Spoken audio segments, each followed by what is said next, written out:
نحمده ونصلي على رسوله الكريم اما بعد فاعوذ بالله من الشيطان الرجيم بسم الله الرحمن الرحيم رب اشرح لي صدري ويسر لي امري واحلل عقدة من لساني يفقهوا قولي ربي زدني علما اللهم فقهنا في الدين آمین۔ دورہ قرآن کی سبھی ساتھیوں کو السلام علیکم ورحمۃ اللہ وبرکاتہ۔ وعلیکم السلام ورحمۃ اللہ وبرکاتہ۔ الحمدللہ اللہ تبارک و تعالیٰ کی توفیق سے ہم سورہ نور جو ہیں تقریباً کمپلیٹ کر چکے ہوئے ہیں، اور اس کی ترتیب اس لیے تھوڑی سی آیتوں کی چینج ہوئی کہ ہم ٹاپک سے وہ آیتیں اکٹھی کر لیتے تھے جو اس سے ریلیٹڈ ہوتی تھیں، جیسے پردے کی آیتیں ایک جگہ پہ اکٹھی کر لیں اور اطاعت رسول کی ایک جگہ پہ۔ تو آج جو ہمارا ٹاپک ہے وہ منافقین کے حوالے سے ہے، اور اس کی آیت جو ہے وہ آیت نمبر 49 ہے۔ سورہ نور پارہ نمبر 18 آیت نمبر 49، 48 49 50، ٹھیک ہے، یہاں تک ہم اس کو دیکھیں گے۔ اعوذ باللہ من الشیطان الرجیم بسم اللہ الرحمن الرحیم۔ اور کہتے ہیں کہ ہم اللہ تعالیٰ اور رسول پر ایمان لائے اور فرما بردار ہوئے، پھر ان میں سے ایک فرقہ اس کے بعد پھر جاتا ہے اور یہ ایمان والے ہیں ہی نہیں، یعنی جو ایمان لایا اور پھر گیا، منافقت کی، مرتد ہوا، یا دل میں چھپا کے رکھا، اعلان نہیں کیا۔ اعلان کر دیا تو مرتد ہو جاتا ہے، اعلان نہیں کرتا تو منافق ہو جاتا ہے۔ ہوتے کیا ہے؟ دونوں کافر ہوتے ہیں، ٹھیک ہے۔ اگر دل میں رکھتا ہے تو کیا ہے؟ منافق ہے، اور اگر بتا دیتا ہے تو کیا ہو جاتا ہے؟ مرتد کی کیا سزا ہے؟ کہ اس کو قتل کر دیا جائے گا۔ لیکن منافق کو آپ کچھ نہیں کہہ سکتے کیونکہ وہ کلمہ پڑھا ہے آپ کے سامنے، تو آپ اس کو کچھ نہیں کہہ سکتے، ٹھیک ہے۔ پھر ان کا کیا بتایا کہ جب اس بات کی طرف بلائے جاتے ہیں کہ اللہ اور اس کے رسول ان کے جھگڑے چکا دے، یعنی جب ان کو بلایا جاتا ہے کہ آؤ تمہارے اختلافات کو اللہ اور اس کے رسول کے احکامات کے مطابق دور کر دیا جائے، تو کیا کرتے ہیں؟ تو ان میں سے ایک جماعت منہ موڑنے والی بن جاتی ہے، یعنی ان کو اللہ اور اس کے رسول کے فیصلے جو ہیں وہ قبول نہیں ہوتے، وہ کیا کرتے ہیں؟ منہ موڑنے والے بن جاتے ہیں۔ ہاں اگر انہی کو حق پہنچتا ہو، یعنی ان کو فائدہ مل جائے، اگر ان کو حق پہنچتا ہو تو مطیع اور فرما بردار بن جاتے ہیں۔ فائدہ دیکھا تو آ گئے، اور جب دیکھا کہ یہ میرے خلاف جائے گا حکم تو پیچھے ہٹ گئے، اور اس کی طرف سے یعنی اس کی طرف چلے جاتے ہیں۔ کیا ان کے دلوں میں بیماری ہے؟ اللہ تعالیٰ پوچھ رہے ہیں کیا ان کے دلوں میں کوئی بیماری ہے، یا یہ شک و شبے میں پڑے ہوئے ہیں، یا انہیں اس بات کا ڈر ہے کہ اللہ تعالیٰ اور اس کا رسول ان کی حق تلفی نہ کریں۔ بات یہ ہے کہ یہ لوگ خود ہی بڑے ظالم ہیں، ٹھیک ہے۔ ایمان والوں کا تو قول یہ ہے کہ جب انہیں اس لیے بلایا جاتا ہے کہ اللہ اور اس کا رسول ان میں فیصلہ کر دے تو وہ کہتے ہیں ہم نے سنا اور ہم نے مان لیا، یہی لوگ کامیاب ہونے والے ہیں۔ اس سے اگلی آیت بھی دیکھ لیتے ہیں، یہ بھی انہی سے ریلیٹڈ آگے آ رہا ہے تھوڑا سا ٹاپک۔ جو بھی اللہ تعالیٰ کی اور اس کے رسول کی فرما برداری کریں، خوف الہی رکھیں اور اس کے عذابوں سے ڈرتے رہیں، وہی نجات پانے والے ہیں۔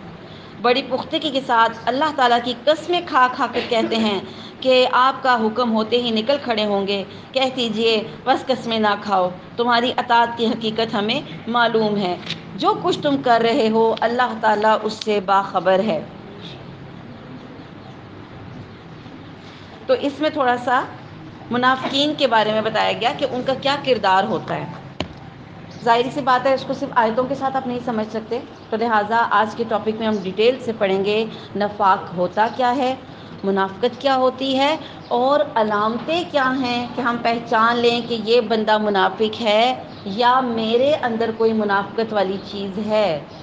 تو آج میں ایسی 20 علامتیں بتاؤں گی جس سے پتہ چلے گا کہ ایک بندہ منافق ہے یا نہیں ہے، یا اس کے اندر منافقت کی علامت ہے یا نہیں۔ آپ نے کیا کرنا ہے، میں نے کیا کرنا ہے؟ اپنے آپ کو چیک کرنا ہے، اپنے آپ کو چیک کرنا ہے کہیں یہ والی علامت میرے اندر تو نہیں ہے، کیونکہ جب میں یہ علامتیں بتانے لگوں گی شیطان آپ کے پاس آ کر بیٹھ جائے گا اور آپ کو کہے گا یہ تمہارے اندر تو نہیں ہے، یہ بات تمہارے لیے تو نہیں ہے، یہ تو وہ مدینہ کے منافقوں کے لیے ہے، ٹھیک ہے۔ ایک بات اور آپ نے ذہن میں رکھنی ہے، منافقت بھی دو طرح کی ہے، منافقت کی بھی دو اقسام ہیں مین۔ پہلی قسم یہ ہے کہ جو عقائد میں منافق ہوتا ہے، عقیدہ، یعنی کہ ایمان لانا اللہ اور اس کے رسول کے اوپر، اللہ کو آخری نبی ماننا، وہ ان چیزوں سے انکار کر دیتا، آخرت سے انکار کر اندر دل میں، اور اوپر سے کیا ظاہر کرتا ہے کہ ہم تو تمہارے ساتھ ہیں، جیسے ہم سورہ بقرہ میں پڑھتے ہیں۔ وہ کون سے منافق تھے؟ عقیدے کے منافق، ان کا عقیدہ خراب تھا، لیکن لوگوں کے ساتھ فائدہ اٹھانے کے لیے مسلمانوں کے ساتھ مل کے بیٹھ جاتے تھے اور فائدہ پہنچاتے تھے اپنے آپ کو اور اپنے ان شیطانوں کو جن کے پاس وہ بیٹھتے تھے۔ اور دوسرے منافق کی قسم وہ ہے جو عقیدے میں تو ٹھیک ہے، اللہ پر بھی یقین رکھتے ہیں، آخرت پر بھی جیسے ہم لوگ الحمدللہ یقین رکھتے ہیں، لیکن ان کے اندر صفات منافقوں والی آ گئی۔ ٹھیک، تو دو طرح کی کیٹیگریز ہیں، اپنے آپ کو دونوں پہ رکھ کے چیک کرنا ہے، عقائد پہ بھی کہیں عقیدہ تو خراب نہیں ہے، اور اگر الحمدللہ عقیدہ خراب نہیں ہے تو پھر عملی طور پہ کہیں منافق تو نہیں ہے، کیونکہ انجام خطرناک ہے۔ توبہ کے بغیر مر گئے تو منافق کا انجام بہت برا ہے۔ ٹھیک ہے، تو آج کا ٹاپک ہمارا اسی سے ریلیٹڈ ہے۔ تمام تعریفوں کے لائق اللہ رب العزت ہے، جو لم یزل ہے، لا یزال ہے، بے مثل ہے، بے مثال ہے، وحدہ لا شریک ہے۔ کچھ نہ تھا وہ تب بھی تھا، کچھ نہ رہے گا وہ تب بھی رہے گا۔ نبی کریم صلی اللہ علیہ وآلہ وسلم پر انکن درود و سلام۔ نفاق اور منافقت کی علامتیں۔ نفاق نفقہ سے نکلا ہے۔ نفقہ ایک ایسی سرنگ کو کہتے ہیں جس کی دونوں طرف سے راستے کھلے ہوئے ہوتے ہیں۔ ایسی سرنگ یہاں سے گئے اور دوسری سائڈ سے آؤٹ ہو گئے تو دونوں طرف سے راستے کھلے۔ تو منافقت کا بھی کیا سلسلہ ہوتا ہے کہ راستہ کھلا ہوا ہوتا ہے، فائدہ دیکھا رک گئے، نہیں تو دوسری سائڈ سے نکل گئے۔ اسی طرح ہمارے جو اکثر استعمال میں یوز ہوتا ہے اردو میں نفاق سے ریلیٹڈ، وہ ہے نیفا۔ نیفا کسے کہتے ہیں؟ نیفا کسے کہتے ہیں؟ شلوار میں ہوتا ہے، ایک سائڈ سے ہزار بند ڈالتے ہیں، دوسری سائڈ سے نکل جاتا ہے۔ یہی نفاق، یہی نیفا، یہی چیز ہے۔ ٹھیک ہے، تو یہ اس لیے سمجھا رہی ہوں کہ دماغ میں رہے کہ یہ کس پوائنٹ سے آ رہے ہیں ہم لوگ۔ ٹھیک، اب منافقت کا تعلق پہلی چیز عقیدے سے ہے ہمارے، کہ راستہ دیکھا فائدہ ہے، ٹھیک ہے، فائدہ اٹھایا نکل گئے۔ راستہ دیکھا فائدہ نہیں ہے، مشکل ہے، اور پھر بھی نکل گئے، یعنی اپنا نکلنے کا راستہ کھلا رکھا۔ ٹھیک، ایک بات اور ذہن میں رکھنی ہے، ایک دوسرے کو منافق نہیں کہنا۔ جیسے ایک دوسرے کو کافر کہنا منع ہے، اسی طرح ایک دوسرے کو منافق کہنا بھی منع ہے۔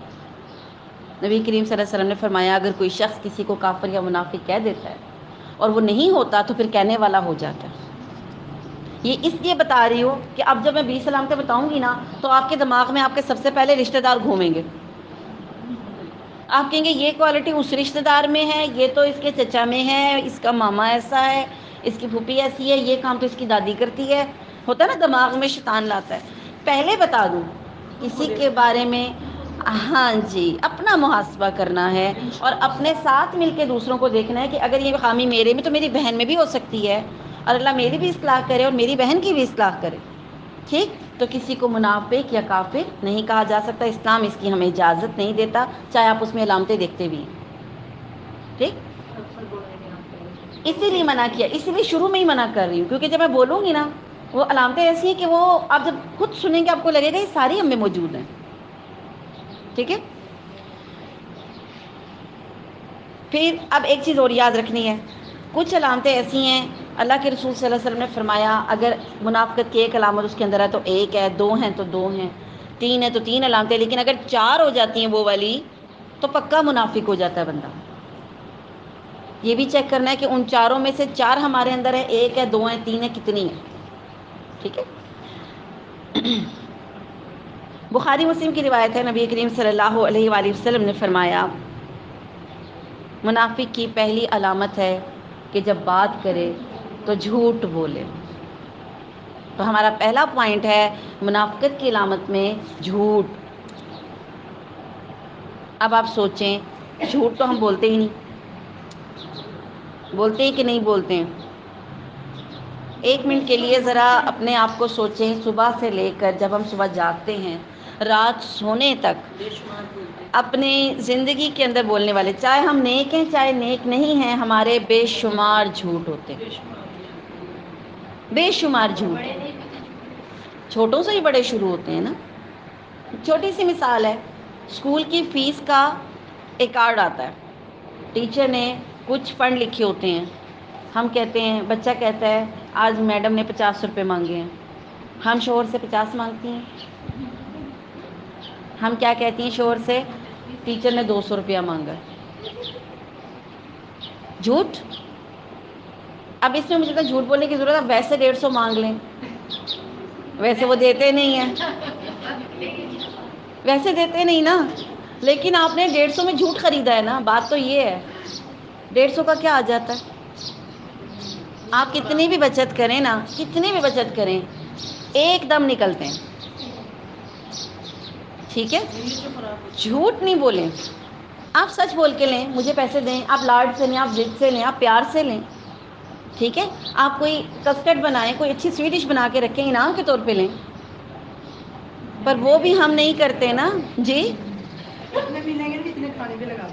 وہ ان کے لگیں گے، آپ کے تھوڑی لگیں گے، وہ آپ راشن میں سے نکالیں گے نا، ٹھیک ہے؟ تو اس طریقے سے جھوٹ بول کے پھر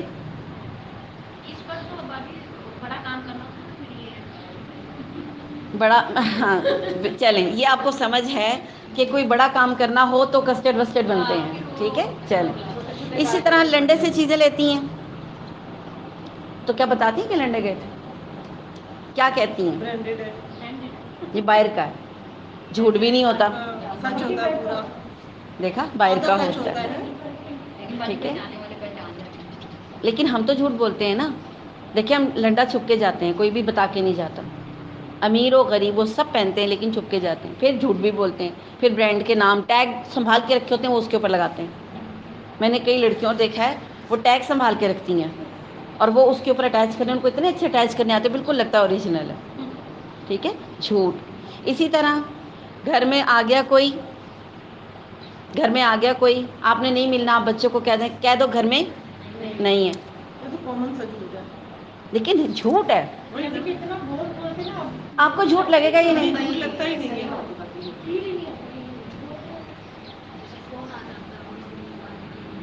حالانکہ امی نے نماز پڑھی ہوتی ہے نا، امی واش روم میں تھی، لیکن آپ بولتے ہیں بول دو، ہاں ہاں، ٹھیک ہے؟ تو اس طرح دو نقصان، ایک تو آپ اپنا جھوٹ لکھوا رہے ہیں اور دوسرا بچے کی تربیت بھی وہی والی ہو رہی ہے۔ اسی طرح بچوں کو ہمیں جھوٹ بولنے کی عادت پڑی ہے نا، کہ اب اس کی اہمیت ہی ختم ہو گئی ہے۔ پھر اس کے علاوہ بازاروں میں جھوٹ، قسمیں کھا کے کہتے ہیں باجی اتنی کی تو خرید نہیں ہے، پھر آپ آدھا پونا گھنٹہ لگا کے جب بحث کرتے ہیں تو پھر اتنے کی دے بھی دیتا ہے، ابھی تو بول رہے ہوتے کہ خرید نہیں، اتنے کی آپ کو پھر دے دی، باجی میں نے نقصان اٹھایا۔ آپ کے خیال میں دکاندار کبھی نقصان اٹھاتا ہے؟ جھوٹ۔ پھر بچوں سے جھوٹ، بچوں سے کیا جھوٹ بولتے ہیں؟ بالکل، لالچ دے کے کام کروایا جاتا ہے، انعام ملے گا، اور کیا جھوٹ بچوں سے بلواتے ہیں یا بچوں کے ساتھ بولتے ہیں، آؤ تمہیں چیزیں دوں گی۔ نبی کریم صلی اللہ علیہ وسلم کے دور میں ایک صحابیہ تھیں، اپنے بیٹے کو آواز دی، ادھر آؤ بیٹا تمہیں ایک چیز دوں گی، تو اللہ کے رسول صلی اللہ علیہ وسلم نے پوچھا تم نے کیا دینا اس کو؟ تو کہا اللہ کے رسول میرے ہاتھ میں ایک کھجور ہے، میں نے یہ دینی ہے۔ تو اللہ کے رسول نے کہا ہاں اگر تمہارے پاس کچھ نہ ہوتا اور تم اس کو بلاتی اس طریقے سے تو تمہارے نام ایک جھوٹ لکھ دیا جاتا، ٹھیک؟ اب فرشتہ جو لکھ دے نا وہ آپ مٹا نہیں سکتے، خود وہ آپ خود کبھی بھی نہیں مٹا سکتے، یہ بات ذہن میں رکھیے گا، اگر فرشتے نے لکھ لیا تو اللہ کے رسول نے کیا کہا، اگر تمہارے پاس کچھ نہ ہوتا تو تمہارے نام ایک جھوٹ لکھ دیا جاتا، یہ خطرناک بات ہے، ٹھیک؟ سورہ بقرہ کی آیت نمبر 9 اور 10 میں اللہ تعالیٰ ارشاد فرماتے ہیں کہ وہ یعنی وہ منافقین وہ دھوکہ دیتے ہیں، یعنی جھوٹ بول کے دھوکہ دیتے ہیں اللہ کو اور اس کے رسول کو، حالانکہ وہ خود ہی دھوکے میں ہیں۔ یہ جھوٹ وہ خود کے ساتھ بول رہے ہیں، اس کا نقصان کس کو ہوگا؟ خود کو ہوگا۔ دھوکہ کیا ہے؟ جھوٹ ہے نا۔ وہ کیا کہتے تھے؟ ہم ایمان لائے اور جب اکیلے ہوتے تھے کہتے ہم تو تمہارے ساتھ ہیں، جھوٹ بولتے تھے، ٹھیک؟ تو دھوکہ کیا ہے؟ دھوکہ جھوٹ ہے۔ اسی طرح سورہ منافقون آیت نمبر 1 میں اللہ تعالیٰ ارشاد فرماتے ہیں، اللہ اس کی گواہی دیتا ہے کہ منافق جھوٹا ہوتا ہے۔ اللہ اس کی گواہی دیتا ہے کہ کیا؟ منافق جھوٹا ہوتا ہے۔ علامہ ابن تیمیہ فرماتے ہیں جھوٹ کفر کی بنیادوں میں سے ایک بنیاد ہے۔ جھوٹ کیا ہے؟ کفر کی بنیادوں میں سے ایک بنیاد ہے۔ اور علماء شرک کو بھی جھوٹ کی ایک قسم بتاتے ہیں۔ شرک بھی کیا ہے؟ جھوٹ ہی ہے نا۔ اللہ ایک ہے، آپ کہتے ہیں نہیں۔ آپ کیا کہتے ہیں؟ جو مشرک ہے وہ کیا کہتا ہے؟ نہیں، تو جھوٹ ہو گیا نا۔ تو شرک بھی جھوٹ میں ایک قسم ہے۔ مذاق میں بھی جھوٹ نہیں بولنا چاہیے۔ ہمارے یہاں مذاق میں وہ جھوٹ بولتے ہیں۔ میں نے تو مذاق کیا تھا۔ مذاق میں بھی جھوٹ بولنا منع ہے، مذاق میں بھی منع ہے، ٹھیک ہے۔ مثال کے طور پہ آپ کسی کو فون کر کے کہتے ہیں کہ میں تمہارے گھر آ رہی ہوں، وہ بیچاری ویٹ کر کر کر کر کے مر گئی، وہ فون کرتی کب آ رہی ہوں، ہم تو مذاق کیا تھا۔ اپریل فول میں جیسے ہوتا ہے سارا یہی سلسلہ ہوتا ہے۔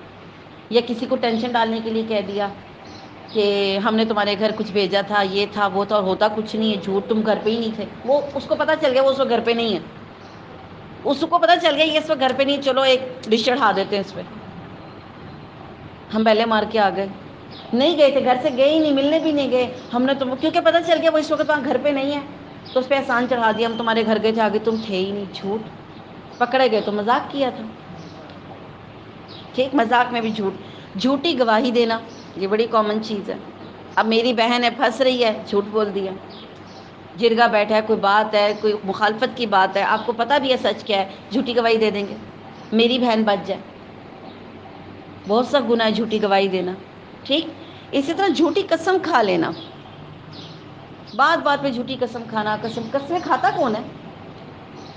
جس کو اپنی سچائی کا یقین دلانا ہوتا ہے اور وہ سچا نہیں ہوتا، اسی کو قسم کھانے کی ضرورت ہے نا۔ آپ لوگوں کو قسم کھانے کی کیا ضرورت ہے؟ آپ بولیں گے یقین کرو یا نہ کرو، میں نے نہیں کیا، لیکن زیادہ قسمیں کھانے والا کیا ہوتا ہے؟ جھوٹا ہوتا ہے، ٹھیک۔ اس طرح جھوٹ بول کر کسی کا مال ہتھیا لینا، یہ بھی کامن ہے۔ ہمارے معاشرے میں یہ چیزیں کامن ہیں اور ایک دوسرے پہ افیکٹ ڈالتی ہیں، اثرات ڈالتی ہیں، ہم جھوٹ کے ذریعے نقصان پہنچاتے ہیں۔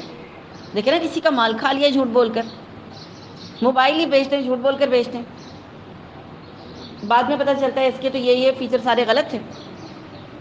تو آپ نے پیسہ جو کھایا وہ کیا حلال تھا آپ کے لیے؟ بغیر نقص بتائے اس کو دے دیا، بغیر نقص بتائے دے دیا، اور یا اس کو کہا تم خود چیک کر لو، خود کو پتہ ہے اس میں کیا نقص ہے، ٹھیک ہے۔ تو یہ تمام چیزیں جھوٹ میں آتی ہیں۔ جھوٹوں پر اللہ کی لعنت ہوتی ہے، یہ بات ہم سب کو پتہ ہے۔ لعنت کا کیا مطلب ہے؟ اللہ کی رحمت سے دور ہو جاتا ہے، اور جب اللہ کی رحمت سے دور ہوگا تو کدھر جائے گا؟ جہنم میں جائے گا۔ اصول یاد رکھیں، غلط چیزیں ہمیں کہاں لے کے جائیں گی؟ اچھی چیزیں کہاں لے کے جائیں گی؟ جنت میں۔ تو جھوٹ اچھی بات تو خیر ہے نہیں، اور کسی بھی مذہب میں نہیں ہے۔ جھوٹ کو کسی جگہ پہ بھی اچھا نہیں سمجھا جاتا، اور اسلام تو اس کی بہت زیادہ تردید کرتا ہے، ٹھیک ہے۔ تو پہلی صفت کیا ہے منافق کی؟ پہلی علامت جھوٹ بولے۔ دوسری چیز، جب وعدہ کرے وعدہ خلافی کرے۔ اب آپ کہیں گے وعدے تو ہم کرتے ہی نہیں، اول تو ہمیں ضرورت ہی نہیں وعدہ کرنے کی، لیکن ہم کئی ایسے وعدے کرتے ہیں جو جھوٹ پر مبنی ہوتے ہیں۔ میں کل تمہارے گھر آؤں گی، ٹھیک ہے، کہتے ہیں نا آپ، میں آنا جانا کچھ نہیں ہوتا، جھوٹ بول رہے ہوتے ہیں، پتہ ہوتا ٹائم ہی نہیں ہے، کل مشین لگانی میں نے جانا ہی نہیں، لیکن اگلے کو کہتے ہیں میں کل تمہارے گھر آؤں گی۔ اس سے کیا نقصان ہوتا ہے؟ اگلا آپ کے لیے تیاری کرتا ہے ذہنی طور پہ بھی، اور کچھ ظاہر ہے کچھ بنائے گا آپ کے لیے، آپ جھوٹ بولتے ہیں، ٹھیک۔ اسی طرح کسی کام کا آپ نے کہا، ارادہ کیا، اس نے کہا، آپ نے اس سے وعدہ کر لیا، اس کو پورا نہ کرنا، ملاقات کا ٹائم فکس کیا، نہ ملنا، کسی اور چیز کا، جیسے ہوتے ہیں نا کئی معاملات ہوتے ہیں، اور اب وعدہ پورا نہیں کرتے، اس کو یعنی یہ اس کی علامت ہے دوسری، جھوٹ بولنا۔ اسی طرح انشاءاللہ کو ہم اس چیز کے لیے استعمال کرتے ہیں جہاں ہم نے بات پوری نہیں کرنی ہوتی۔ انشاءاللہ ویسے کیوں بولا جاتا ہے؟ اگر اللہ نے چاہا، مثال کے طور پہ میں آپ کو بولتی ہوں آپ میرے گھر آئیے گا، تو جس نے آنا ہوگا وہ مجھے کہے گا باجی کب، کتنے بجے؟ انشاءاللہ آئیں گے، نہیں، ٹھیک ہے، کب آئیں گے؟ میں کہوں گی 4 بجے آ جانا، آپ کہیں گے باجی 4 سے 4:30 کے بیچ میں ہم آ جائیں گے، اس کا مطلب آپ کا ارادہ ہے۔ اب میں بولتی ہوں میرے گھر آنا، آپ کہیں باجی انشاءاللہ آئیں گے، اس کا مطلب اللہ نے چاہا تو آئیں گے، مطلب میری نیت ہی نہیں ہے۔ اگر میری نیت ہوتی تو میں ٹائم پوچھتی آپ سے۔ باجی نے افطاری کی دعوت کی، باجی آپ آنا، میں نے دن پوچھا، ٹائم پوچھا، ٹھیک ہے۔ کوئی مجھے کہتا ہے باجی آپ آنا، میں کہتی ہوں انشاءاللہ میں آؤں گی، تو دوسرے کو بھی پتہ چل جاتا ہے اس کا مطلب ہے یہ نہیں آئیں گی۔ باجی نے مجھے انشاءاللہ کہہ کے ٹال دیا، تو ساتھ یہ تصدیق بھی ہو جاتی ہے۔ ٹھیک ہے، اور اگلا پوچھتا بھی ہے باجی نے کہا تھا آؤں گی کہ انشاءاللہ کہا تھا؟ ہوتا ہے نا، کیونکہ ہم انشاءاللہ کا لفظ غلط استعمال کر رہے ہیں۔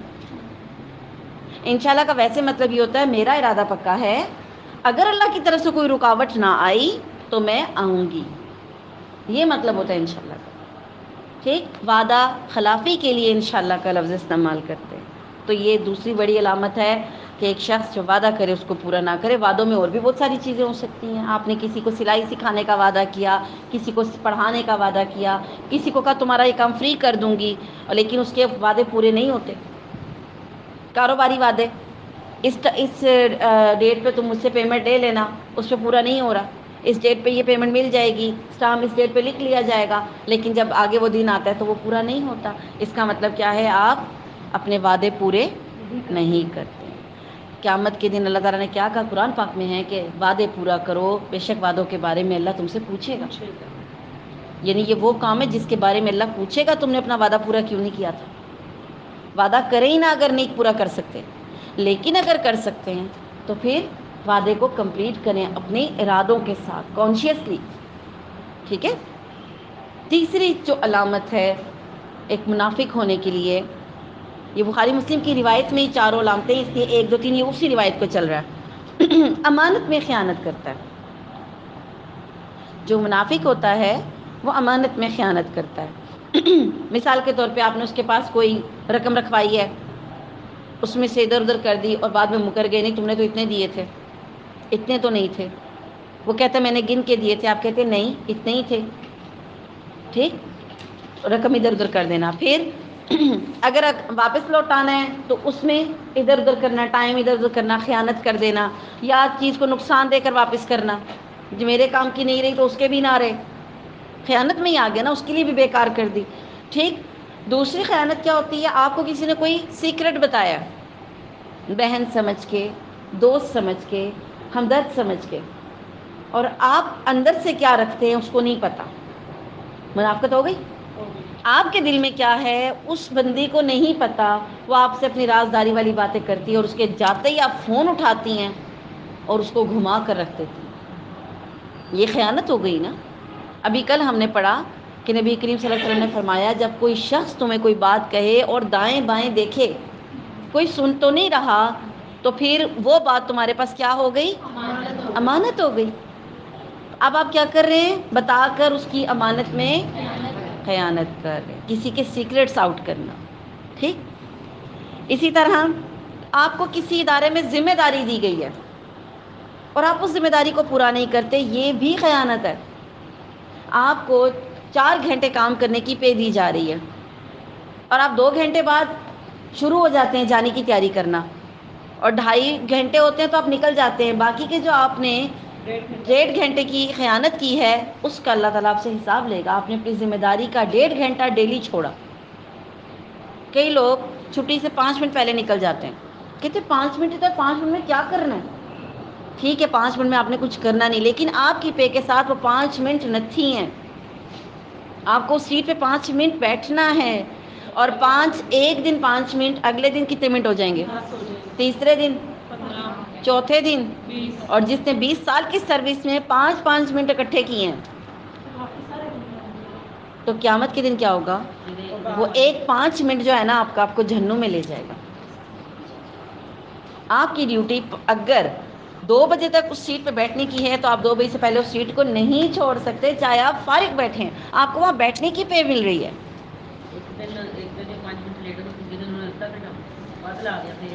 نہیں، وہ دیکھیں بعض دفتروں میں ایسا ہوتا ہے کہ اوور ٹائم دیا جاتا ہے، ہاں آپ کی مجبوری ہے وہ الگ چیز ہے. آپ اپلیکیشن دیتے ہیں کہ آج میں جلدی آ رہا ہوں، اس کی کمی میں کل پوری کر دوں گا، یہ الگ چیز ہے. آپ کو ایمرجنسی جانا پڑا. میں تو بات کر رہی ہوں جو ڈیلی 5 منٹ حرام کے کھا رہے ہیں. بھئی وہ تو دیکھیں نا، آپ چھٹی کی درخواست دیتے ہیں، لیو دیتے ہیں، ہاف ڈے کی لیو دیتے ہیں، وہ تو الگ چیز ہے. لیکن آپ ڈنڈی مار رہے ہیں. ڈنڈی مارنے میں اور مجبوری میں فرق ہے. جان بوجھ کے. اسی طرح آفس کے پین، آفس کی پینسلیں، آفس کی اسٹیشنری لا کے بچوں کو دے دینا. آفس کا فون اپنے پرسنل استعمال میں کرنا. وہ جن کو دی جاتی ہیں ٹیسٹ کے لیے وہ تو الگ ہے، لیکن جو چوری لاتے ہیں وہ حرام ہے. جو دوائیاں ایسے دیتے ہیں تو یہ خیانت ہے. جو اسٹیشنری دفتر کی ہے وہ آپ کے بچوں کے لیے تو حلال نہیں ہے نا. جو اینک دفتر کی ہے وہ آپ گھر لے آتے ہیں. جو اسکیلز دفتر کے استعمال کے لیے وہ آپ گھر لے آئے. اسٹیپلرز آ جاتے ہیں گھروں میں. شیٹیں، لائنوں والی شیٹیں دفتر کے اٹھا کے گھر لے آتے ہیں. چاہے وہاں نہیں استعمال ہو رہی، آپ پھر بھی نہیں لا سکتے. آپ کی پراپرٹی نہیں ہے، ٹھیک ہے. آپ واپس کر دیں، پڑھی رہنے دیں. وہ جو مالکان ہے وہ خود دیکھیں گے اس کو کہ اتنا کیوں پڑا ہوا سامان، ٹھیک ہے. لیکن چونکہ آ گیا اس مد میں، اب آپ کہتے ہیں اس کو یوں نکال لو. فون ہے دفتری استعمال کے لیے، آپ کو بیلنس دیا جا رہا ہے، دفتری استعمال کے لیے دیا جا رہا ہے، آپ اس سے اپنی کالنگ کریں. 2 گھنٹے پیکج پہ بات ہو رہی ہے. یہ خیانت ہے. اور یہ آپ خود نوٹ کر لیں، کیا گھروں میں، کیا دفتروں میں، کیا کہاں، ہر جگہ یہ کام ہو رہا ہے. غور کرتے نہیں، حق سمجھتے ہیں.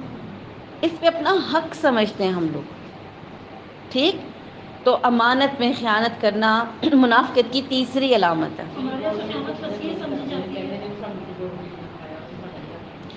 دیکھیں چور کی چوری کرنا حلال ہے. ایک پہلے سے چور ہے. یہ تو پھر وہ روبنسن کروسو والی سٹوری ہو گئی نا، وہ ڈاکوؤں سے چھین کے غریبوں کو دیتا تھا. نہیں، عمل کی قبولیت کے لیے شرائط ہیں. عمل بھی صحیح ہو، نیت بھی صحیح ہو، تب عمل قبول ہوتا ہے. آپ کی نیت اچھی ہے، عمل خراب ہے. آپ غریبوں کو دینا چاہتے ہیں، عمل میں آپ چوری کر رہے ہیں، آپ کی اس عمل کو اللہ قبول ہی نہیں کرے گا. آپ کا عمل اچھا ہے، آپ اچھائی کر رہے ہیں، نیت خراب ہے، تبھی آپ کا عمل قبول نہیں ہوگا. ٹھیک ہے. عمل اور نیت دونوں کا ٹھیک ہونا قبولیت کے لیے ضروری ہے. یہ بات ذہن میں رکھیے گا. کوئی ڈاکہ مارا ہے، کوئی چوری کر رہا ہے، وہ اپنا جواب دے گا. آپ کے لیے ڈاکہ بھی حلال نہیں ہے، چوری بھی حلال نہیں ہے. کسی نے آپ کا پیسہ کھایا، آپ گورنمنٹ کا کھا رہے ہیں. کیا سب نے تو نہیں نا کھا لیا؟ سب تو چور نہیں ہے نا، اچھے لوگ بھی ہوں گے. آپ کس کس کا حق مار رہے ہیں؟ ٹھیک ہے. تو یہ ذہن میں رکھنا ہے. تو امانت میں خیانت نہیں کرنی، اس کے بارے میں پوچھ کی جائے گی. یہ ذمہ داری کو پورا نہ کرنا، اس میں بھی یہ خیانت میں آتا ہے.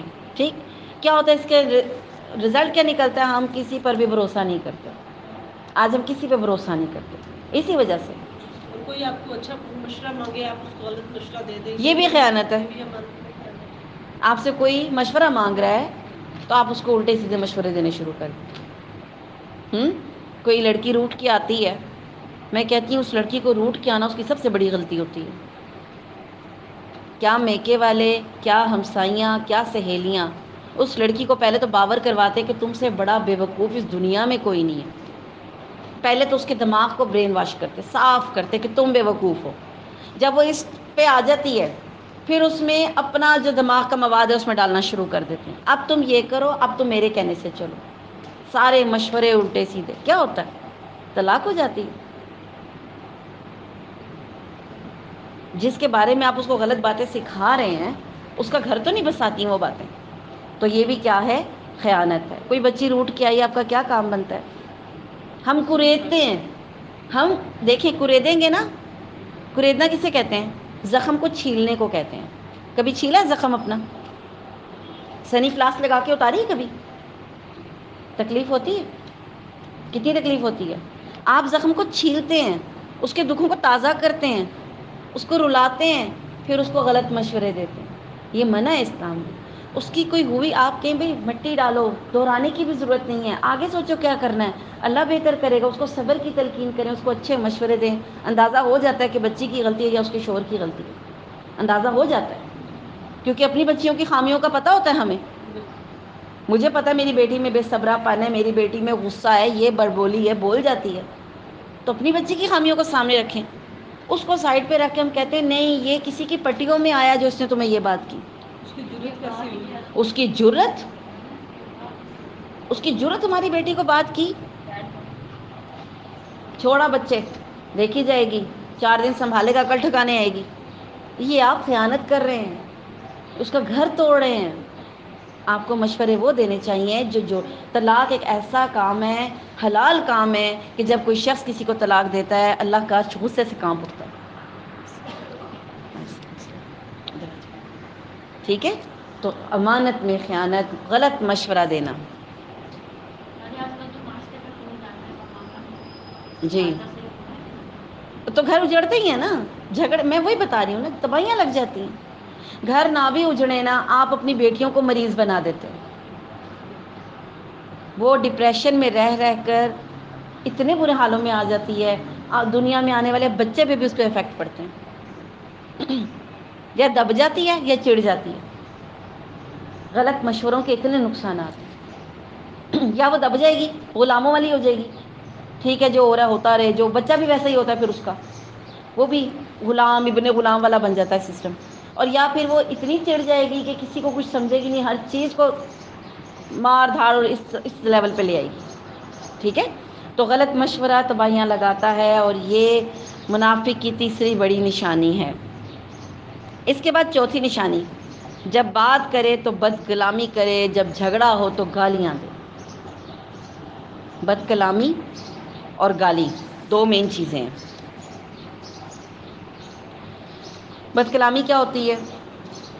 آپ کسی کو ایسی بات کریں جو اس کو اچھی نہ لگے، بری لگے، چاہے آپ اس کو جواب میں بھی کہیں، اس کو بد کلامی کہتے ہیں.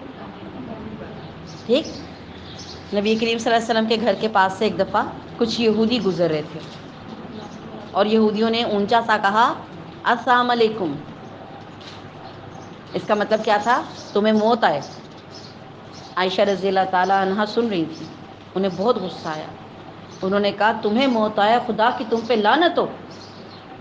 تو نبی کریم صلی اللہ علیہ وسلم نے ایک دم کہا عائشہ عائشہ رکو رکو. ان کو پتا تھا کچھ اور بولیں گی آگے، کیوں جواب دیتی ہو ان کو؟ اگر وہ برا کر رہے تو تم بھی ویسا مت کرو ان کے ساتھ، چھوڑ دو ان کو. غصہ آتا ہے نا اللہ کے رسول صلی اللہ علیہ وسلم کے بارے میں، حالانکہ اللہ کے رسول صلی اللہ علیہ وسلم کے بارے میں کوئی بات کرے تو کہا جا سکتا ہے، لیکن اللہ کے رسول صلی اللہ علیہ وسلم نے اپنی بیگم کو منع کیا، اپنی بیوی کو، عائشہ عائشہ رک جاؤ، ایسے جملے مت بولو منہ سے، چھوڑ دو. ٹھیک ہے، آپ صلی اللہ علیہ وسلم نے کہا عائشہ نرمی اختیار کرو، اچھی بات کرو، رک جاؤ. 3 جملے بولے، عائشہ نرمی اختیار کرو، اچھی بات کرو، رک جاؤ. یعنی وہ بھی آگے بولنے لگی تھی نا، تو عائشہ رضی اللہ تعالیٰ عنہ کیا ہوئی؟ رک گئی. جب آپ کسی کو جواب دیتے ہیں پھر نان سٹاپ دیتے ہیں نا، جب آپ کسی کو دیتے ہیں، جب جواب جتنا غصہ ہوتا ہے اس لیول کا جا کے جواب دیتے ہیں. مومن اینٹ کا جواب پتھر سے نہیں دیتا. ہمیں دفاع کا حق بے شک ہے، بدلہ لے سکتے ہیں، لیکن آپ نے اکثر دیکھا ہوگا بدلے میں ہمیں یہ سمجھ نہیں آتی کہ کتنا بولنا ہے اور کتنا مارنا ہے. دیکھیں جس لیول کا تھپڑ پڑا ہے، جواب میں اسی لیول کا تھپڑ پڑے، یہ کیسے پتا چلے گا؟ کیا پیمانہ ہے آپ کے پاس؟ ایک بندے نے آپ کو زور کا تھپڑ لگایا، آپ 2-3 مار دیں گے نا تو وہ پھر زیادتی ہو جائے گی. ایک نے زور کا تھپڑ مارا، ایک زناٹے کا مارتا ہے، دونوں میں فرق ہے. زناٹے کا تھپڑ کون سا ہوتا ہے؟ جس میں زن کی آواز آتی ہے. اب آپ جس لیول، دیکھیں آپ برابر مار ہی نہیں سکتے.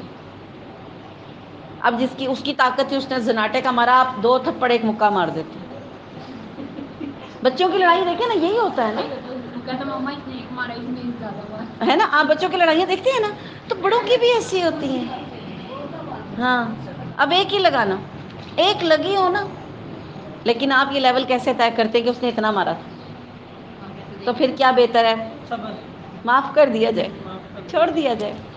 بدلہ لے سکتے، جس نے گالی دیا برابر کی گالی دے سکتے ہیں، لیکن کبھی ہوا ہے کہ اب گالی برابر کی ہو؟ ایک گالی دیتا ہے تو دوسرا جو گالی دیتا ہے، کبھی گالی بھی برابر کی ہوتی ہے؟ کبھی نہیں ہوتا۔ پھر آپ فخری آ کر کہتے ہیں اس نے مجھے ایک سنائی، میں 10 سنا کے آئی، آج میرا دل ٹھنڈا ہو گیا۔ اور ٹھنڈا پھر بھی نہیں ہوتا نہیں ہوتا نا، لیکن اپنی تسلی تو ہوتی ہے نا کہ میں گالیاں دے آئی۔ اب جو ہو سو ہو، اب جو ہو سو ہو، میں تو سنائی۔ مومن اینٹ کا جواب پتھر سے نہیں دیتا، مومن بد کلامی نہیں کرتا، مومن گالی گلوچ نہیں دیتا۔ دو لوگ لڑ رہے تھے، دو لوگ لڑ رہے تھے، ایک صحابی یعنی ایک صحابی تھے، ان کو ایک شخص برا بھلا کہہ رہا تھا۔ اللہ کے رسول صلی اللہ علیہ وسلم پاس کھڑے مسکرا رہے تھے، وہ شخص ان کو برا بھلا کہہ رہا تھا اور نبی کریم صلی اللہ علیہ وسلم پاس کھڑے مسکرا رہے تھے۔ آخر میں ان صحابی نے دیکھا کہ یہ شخص تو باز ہی نہیں آ رہا، انہوں نے صرف اتنا کہا، جو کچھ تو نے مجھے کہا وہ تو خود ہے، جو کچھ تو نے مجھے کہا وہ تو خود ہے۔ اللہ کے رسول صلی اللہ علیہ وسلم وہاں سے چل پڑے۔ وہ صحابی اللہ کے رسول صلی اللہ علیہ وسلم کے پیچھے آئے، کہا اللہ کے رسول وہ اتنی دیر سے مجھے باتیں سنا رہا تھا، اتنی دیر سے مجھے برا بھلا کہہ رہا تھا، آپ نے کچھ بھی نہیں کیا، میں نے خالی اس کو اتنا سا بولا کہ جو تم نے مجھے کہا وہ تم خود ہو، تو آپ چل پڑے۔ اللہ کے رسول صلی اللہ علیہ وسلم نے فرمایا جب تو چپ تھا تیری جگہ فرشتے اس کو جواب دے رہے تھے، جب تو بولا تو فرشتے ہٹ گئے، شیطان آ گیا اب، اور جس جگہ شیطان آ جائے وہاں نبی کا کیا کام ہے؟ کیا مطلب اس بات کا؟ جھگڑا ختم کرنے کے لیے کیا کرنا ہے پھر؟ یہی تو مشکل ہے، چپ کیسے رہیں؟ دیکھیں بعض باتیں ایسی ہوتی ہیں پاؤں کے انگوٹھے سے سر تک آگ لگا دیتی ہیں۔ آپ کہتے ہیں میرے یہاں ساڑ کے گئی ہے دل پہ، ادھر نہیں برداشت ہوتا۔ کیسے کریں گے برداشت؟ کیا چیز ہے جو آپ کو برداشت کی طرف لے کے آئے گی؟ جتنا اللہ کے قریب ہوں گے نا، ان باتوں کا آپ پہ اثر نہیں ہوگا۔ آپ سوچیں گے زبان ہی استعمال کر رہی نا، کر لینے دو، چلو تم خوش ہو جاؤ، بول لو، کوئی نہیں میرا اللہ مالک ہے، تو کیا ہوگا؟ دل ٹھنڈا ہو جائے گا۔ اللہ تجھے بھی ہدایت دے۔ اب یہ نہیں ہم کہتے، سب سے مشکل جملہ کیوں کہ یہ کیسے کہہ دیں کہ ایک دوسروں کو بندی فائدہ ہو تھی، جائے۔ اس نے مجھے کہا کہ جس کے ساتھ تمہاری دشمنی ہے نا اس کے لیے دعا کرو۔ میں نے کہا واہ بڑی اچھی بات ہے، میں اس کے لیے دعا کروں بھی، میں کیوں کروں؟ اللہ دے دے ہدایت، میں نے تھوڑی روکا ہے، پر میں کیوں دعا کروں؟ بھئی میں نے منع تھوڑی کیا، اللہ اس کو ہدایت دے دے، پر آپ مجھے کیوں کہہ رہی ہیں میں اس کو دعائیں دوں؟ تو کہہ رہی تمہیں فائدہ ہوگا۔ میں کہا اچھا، میں مان جاتی تھی اس کی اللہ اس کو جنت الفردوس میں جگہ دے، زندہ نہیں ہے وہ خاتون اس وقت، میں ان کی مان جاتی تھی، وہ جو مجھے کہتی تھی میں مان جاتی، میں کہتی چلو اچھی بات ہی ہے۔ میں نے دعائیں شروع کر دیں، ان دعاؤں نے مجھے ایسی ٹھنڈک دی ہے، ایسی ٹھنڈک دی ہے کہ آج بھی میں سوچتی ہوں اور میں اس عورت کو دعائیں دیتی ہوں کہ اللہ تعالیٰ اس نے مجھے کیا سکھا دیا یہ کہ جو آپ کے ساتھ برا کرا اس کو دعائیں دو تو آپ کے اندر ٹھنڈک آتی ہے۔ دوسرا فائدہ یہ ہوتا ہے، نبی کریم صلی اللہ علیہ وسلم نے فرمایا جب آپ اپنے کسی غیر حاضر بھائی کے لیے دعا کرتے ہیں، جو حاضر نہیں ہے اس وقت موجود نہیں ہے، آپ اس کی پیٹھ پیچھے اس کے لیے دعا کرتے ہیں، فرشتے پاس کھڑے ہوتے ہیں، وہ کہتے ہیں اللہ تعالیٰ جو اس نے اس کے لیے مانگا اس کو بھی دے دے۔ آپ کے حق میں فرشتے دعا کر دیتے ہیں، اور یہ ٹھنڈک اسی وجہ سے آتی ہے۔ تو کتنی بڑی بات ہے، کہاں آپ بدلہ لیں، گالی کلوچ کریں، اس سے بہتر ہے کہ آپ معاف کر دیں، آپ چپ کر دیں۔ اور دیکھیں چپ کرنے کا یہ مطلب نہیں ہے اندر گھٹیں۔ میں نے ایک طریقہ نکالا تھا، جب میں چپ کرتی تھی تو میں کیا کرتی تھی، درود شریف پڑھنا شروع کر دیتی تھی، اندر اذکار شروع کر دیں، آیت الکرسی پڑھنا شروع کر دیں دل میں، تو آپ کے دل میں نا وہ غصہ جگہ نہیں پائے گا، وہ بغض آپ کے دل میں نہیں، ورنہ یہ غصہ ایسی چیز ہے، یہ یوں لگتا ہے جیسے پگھلا ہوا تانبا کوئی آپ کے دل پہ گرا رہا ہے، یہ اتنی سخت چیز ہوتی ہے غصہ۔ لیکن جب آپ اذکار کریں گے تو کیا ہوں گے؟ اللہ کی حفاظت میں آ جائیں۔ طریقہ بھی بتا رہی ہوں اس کو کنٹرول کرنے کا۔ آپ کہتے ہیں نا ہم سے باجی غصہ نہیں کنٹرول ہوتا، مطلب کتنی برداشت کریں، میں آپ کو اس کے طریقے بتا رہی ہوں، ایسے برداشت کریں، ٹھیک ہے؟ تو اللہ تعالیٰ پھر توفیق بھی دیتا ہے، اجر بھی دیتا ہے، اور فرشتے دعا بھی کرتے ہیں۔ اور یہ یاد رکھیں جس کے لیے فرشتے دعا کر دیں اللہ اس کی دعا رد نہیں کرتا، ٹھیک؟ تو چوتھی علامت کیا ہو گئی؟ جب بات کرے تو گالی گلوچ کرے، بد کلامی کرے، ٹھیک؟ اب اللہ کے رسول صلی اللہ علیہ وسلم نے کیا فرمایا؟ جس میں یہ چاروں اکٹھی ہو گئیں، یہ چاروں صفات، بات کرے تو جھوٹ بولے، وعدہ کرے تو وعدہ خلافی کرے، امانت دی جائے تو امانت میں خیانت کرے، جب جھگڑے تو گالی گلوچ کرے، جس میں یہ چار چیزیں موجود ہیں وہ پکا منافق ہے۔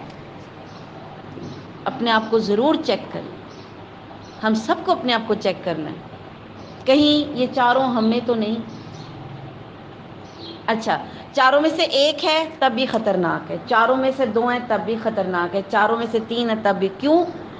ایک برائی دوسرے برائی کی جگہ بناتی ہے، یہ بات آپ یاد رکھیے گا۔ جب آپ ایک گناہ کرتے ہیں نا تو دوسرا گناہ آسان ہو جاتا ہے۔ ایک بندے کو جھوٹ بولنے کی عادت ہے نا، اس کے لیے امانت میں خیانت کرنا بھی کوئی بڑی بات نہیں ہوتی، پھر وہ وعدہ خلافی بھی، جھوٹ جو بول رہا ہے اس کو عادت ہے جھوٹ بولنے کی، وعدہ خلافی بھی اس کے لیے آرام سے کر لے گا۔ اور جب اتنی ساری باتیں اکٹھی ہوں گی، کوئی نہ کوئی تو آپ سے جھگڑے گا، آپ وعدے نہیں پورے کر رہے، آپ خیانت کر رہے ہیں، آپ جھوٹ بول رہے ہیں، تو پھر آپ سکون سے تو نہیں رہیں گے، کوئی نہ کوئی آپ سے لڑے گا۔ آپ جب لڑے گا تو آپ کیا کریں گے؟ تو چار صفتیں تو اسی وقت آ گئیں۔ ہر برائی ایک برائی کو جنم بھی دیتی ہے، اس لیے پہلی سٹیج پہ بچ جائیں، ٹھیک ہے؟ یہ ذہن میں رکھیں۔ پانچویں چیز، جھگڑا بڑھ رہا ہو تو یا تو آپ خاموش ہو جائیں، یا تھوڑا بہت ہائی لیول کا جھوٹ نہیں، مثال کے طور پہ اپنی طرف سے کہہ رہے ہیں، مثال کے طور پہ میاں بیوی کے معاملے میں یہ مسئلہ زیادہ ہوتا ہے۔ میاں بیوی کا اگر جھگڑا ہو رہا ہے، آپ کو پتہ ہے دونوں نے گڑبڑ کی ہوئی ہے، لیکن آپ بیوی کی سپورٹ میں میاں کا غصہ ٹھنڈا کرنے کے لیے کہتے ہیں، لیکن دیکھیں پھر بھی سوچیں آپ کے بارے میں کل اس نے کہا، آپ اس کا خیال تو رکھتے ہیں اس کو نرم کرنے کے لیے، حالانکہ اس نے نہیں کہا۔ آپ شوہر کے غصے کو ٹھنڈا کرنے کے لیے، اس میں نرمی لانے کے لیے کہتے ہیں، کل ہی کہہ رہی تھی بیچاری کہ آپ خیال تو رکھتے ہیں، تو اس کا تھوڑا سا آپ نوٹ کیجئے گا، اس بندے کا غصہ تھوڑا سا لیول پہ آئے گا۔ اسی طرح اگر کوئی بیوی بدگمان ہے شوہر سے، تو آپ کہہ دیں کہ اچھا کل ہی کہہ رہے تھے کہ اچھا بیچاری کرنے لگ گئی ہے، گھر کو سنبھالنے لگ گئی ہے، اچھا کھانا بنانے لگ گئی ہے، تو اس کے دل میں کیا آئے گی؟ تھوڑی سی، وہ کہے گی ہیں یہ انہوں نے کہا تھا، ہاں کل کہہ تو رہے تھے کہ کھانا اچھا بنے، اس کے دماغ میں کوئی پوائنٹ آ جائے گا۔ تو ایسی صورت میں صلح کرانے کے لیے چھوٹی موٹی بات کر سکتے ہیں، بڑی بڑی باتیں نہیں کہ وہ اس نے سلائی سینٹر میں داخلہ لے لیا، وہ اب کہتی ہے میں سلائیاں کروں گی، حالانکہ جھوٹ ہے، وہ کہاں سے کرے گی؟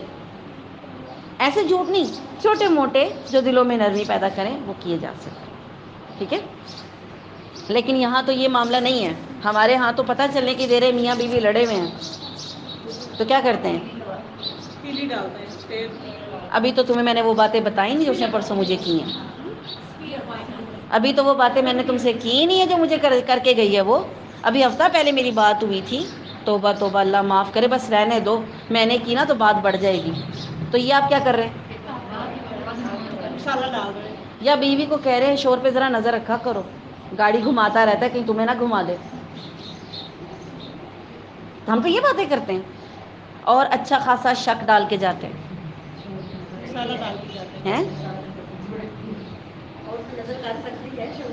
لیکن میں یہ کہہ رہی ہوں کہ شیطانی حملہ دیکھیں نا، نیت تو خراب کرتی ہے نا۔ نہیں عورتیں پھر کیا کرتی ہیں؟ زیادہ تر موبائل چیک کر لیتی ہیں، آنٹی کو اپنے پرابلمس ہیں، اللہ تعالیٰ ہم سب کی اصلاح کرے۔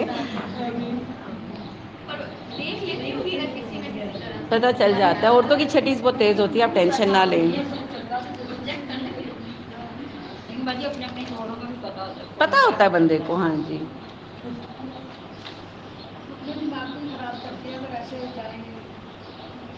جی اچھا، بد کلامی کا میں بتانے لگی تھی، وہ جھوٹ ہم اس پہ رہ گئے، گالی گلوچ پہ۔ بد کلامی یہ ہوتی ہے جیسے آپ کسی کے بارے میں جھوٹ تو نہیں بولتے لیکن حد تک کرتے ہیں، اس کو ذلیل کرنے والے جملے بولتے ہیں، حد تک کرتے ہیں اس کی۔ جیسے گھر میں دادا بو ہیں تو جب ماں باپ عزت نہیں کرتے نا تو پوتے بھی عزت نہیں کرتے، تو پھر جو جملے ہم بولتے ہیں یا بچے بولتے ہیں یا سنتے ہیں تو وہ اس طرح کے ہوتے ہیں، یہ بڈھا ساری رات کھانستا رہتا ہے، یا جیسے بچہ کے کہتے ہیں ٹینشن سو گئی۔ اب آپ کہیں گے یہ باتیں کہاں ہوتی ہیں؟ یہ کئی گھروں میں ہوتی ہیں، ہاں۔ اور ایون اللہ معاف کرے کئی پوتے اٹھ کے دادی کو کہہ دیتے ہیں کب یہ مرے گی ہماری جان چھوٹے گی، کہہ دیتے ہیں۔ کیوں کہتے ہیں وہ؟ ان پوتوں کے دماغ میں کون ڈالتا ہے؟ وہ کہیں سنی ہوتی ہیں انہوں نے. جب آپ ہمسائیوں کو بچوں کو گود میں لے کے بیٹھ کے کہانیاں سنا رہے ہوتے ہیں، یہ بچے گودوں میں آپ کی ساری باتیں سن رہے ہوتے ہیں. اس کو لگتا ہے میری ماں کی دشمن ہے یہ دادی، یہ چاچی یا یہ تائی، یہ دشمن ہے میری ماں کی، تو وہ بھی ویسے ہی زبان بولنے لگ جاتا ہے. اور پھر کیا ہوتا ہے؟ بد کلامی سیکھ لیتے. اس بڑھیا نے تو ناک میں دم کیا ہوا ہے. کب، میں نے کئی لوگوں کو دیکھا منہ پہ بیٹھ کے کہہ دیتے ہیں دادی کو کب مرو گی. ایسے ماحول بد کلامی والے ہم نے بنائے، بچوں نے سیکھے، اور پھر یہ خود سوچیں کہ منافقت کی علامت ہے بد کلامی کی جائے، کسی کو ذلیل کیا جائے. یا بد کلامی میں یہ بھی ہوتا ہے، بہو آئی ہے گھر میں، بیچاری بہو اس کی وکٹم ہوتی ہے، نہیں ہوتی ہے نا. پرانے والے تو چل رہے ہوتے سارے رشتے، بہو ہی نہیں ہوتی ہے بیچاری، ساروں کے تیروں کا نشانہ بنتی ہے. ٹھیک ہے، اس کو کہنا یہ کھایا پیا ہو تو پتہ ہو، اسے کیا اوڑھنے پہننے کا پتہ. سب سے پہلے یہی آتا ہے ہاں، اس کو کیا پتا، یہ تو یہاں آئی تو کھانے پینے لگی، یہاں آئی تو یہاں اس کو یہ طریقہ آیا، اس کو تو پہلے پتہ ہی تھا ان کے گھروں میں یہ چیز تھوڑی. یہ آپ حد تک کریں، بد کلامی ہے، یہ بد کلامی میں آ رہا ہے. آپ اس کی کیوں یہ باتیں اس کے دل پہ کیا اثر کر رہی ہیں. اور سوچیں آپ کی بیٹی کو کوئی ایسا کہ اچھا ہوتا کیا ہے، اس کا وہ ریزن دیتے ہیں ہم نے بھی ایسی باتیں سنی ہیں تو بدلہ لے رہے ہیں، آگے اگلی نسل سے بدلہ لے رہے ہیں. ایک غلطی ہوئی اس کو اب نسل در نسل لے کے چلنا ہے، چھوڑ دیں. ٹھیک ہے، بد کلامی کرنا، کسی کی حد تک کرنا، کسی کو کمتر سمجھنا اور کمتر جملے بولنا اس کے لیے، یا ایسے بولنا کلر سوٹ کا بہت اچھا پر تم پہ سوٹ نہیں کیا. بندہ اپنا رنگ دیکھ کے ہی سوٹ پہنتا ہے، یہ بھی حد تک کیا نا بد کلامی ہے. ایک بندی آپ کے پاس تیار ہو کے آئی ہے، آپ اس کی کہہ رہے ہیں یہ کلر لپسٹک کا لگانے والا، تم اپنا فیس دیکھو اور اپنا لپسٹک کا کلر دیکھو. اب وہ بیچاری کتنے پیار سے تیار ہو کر، کتنی محنت کر کے گھنٹہ لگا کے تیار ہو کے آئی، اور آپ نے منٹ میں اس کو ذلیل کر کے رکھ دی. ٹھیک ہے، یہ بھی بد کلامی میں آ گئی. وہ پوچھے تو کہیں نا، دیکھیں عورتیں خود بھی پوچھتی ہیں یہ کلر مجھ پہ کیسا لگ رہا ہے. ٹھیک، تو آپ کہتے ہیں اچھا لگ رہا ہے، یا آپ کہتے ہیں تھوڑا سا لائٹ ہوتا، طریقہ ہوتا ہے نا بات کا، یا تھوڑا سا اس میں ڈارک ہوتا تو زیادہ اچھا لگتا. بتانا بھی طریقے سے، بتانا بھی طریقے سے. فرینکنس میں بھی ہم کسی کی انسلٹ کر جاتے ہیں، پتہ آپ کو، فرینکنس میں بھی کر جاتے ہیں. ہاں جی، اور سب کے سامنے بھی نہیں کہنا چاہیے. ٹھیک ہے، اس کی بے عزتی ہو جاتی ہے. ٹھیک، تو اس طرح کے بد کلامی والے جملے یہ خطرناک ہیں. اس سے کیا ہوتا ہے؟ دوسروں کی دل آزاری ہو جاتی ہے. دیکھیں ایک بندہ اللہ کے آگے رو پڑا آپ کی وجہ سے، آپ کدھر جائیں گے؟ ان آنسوں کا حساب تو دینا پڑے گا نا. اللہ تعالیٰ معاف کرے. ٹھیک ہے، اس کے بعد جی جو پانچویں صفت ہے وہ ہے عبادات میں سستی. عبادتوں میں سستی کرتے ہیں منافق لوگ، یہ علامت ہے ان کی. سورہ نساء آیت نمبر 142 میں اللہ تعالیٰ ارشاد فرماتے ہیں، اور جب یہ لوگ نماز کے لیے کھڑے ہوتے ہیں تو بہت ہی سستی کے ساتھ کھڑے ہوتے ہیں. ابھی پڑھ لیتی ہوں، ابھی کپڑے بدلنے ہیں، ابھی اٹھتی ہوں، ابھی یہ کر لوں، ابھی وہ کر لوں. کچھ کام نہیں ہوتا. وہ سارے کام چھوڑے جا سکتے ہیں جن کے لیے آپ نماز چھوڑیں. ٹھیک، 142 سورہ نساء. ٹھیک، دیکھیں نماز میں سستی دو وجہ سے ہو سکتی ہے. انٹرسٹ نہیں ہوتا، منافق کا نماز میں انٹرسٹ نہیں ہوتا. دیکھیں ایک بندہ ہے اس کے اندر جوش ہے. اب میں آپ کو مثال دیتی ہوں، آپ نے کہیں شادی پہ جانا ہو، 12 بجے کی ٹائمنگ ہو، آپ کتنے بجے تیار ہوتے ہیں؟ 10 بجے شروع ہو جاتے ہیں. فیشیل بھی کرنا ہے، بال بھی ڈائی کرنے ہیں، تب کتنے بجے شروع ہوں گے؟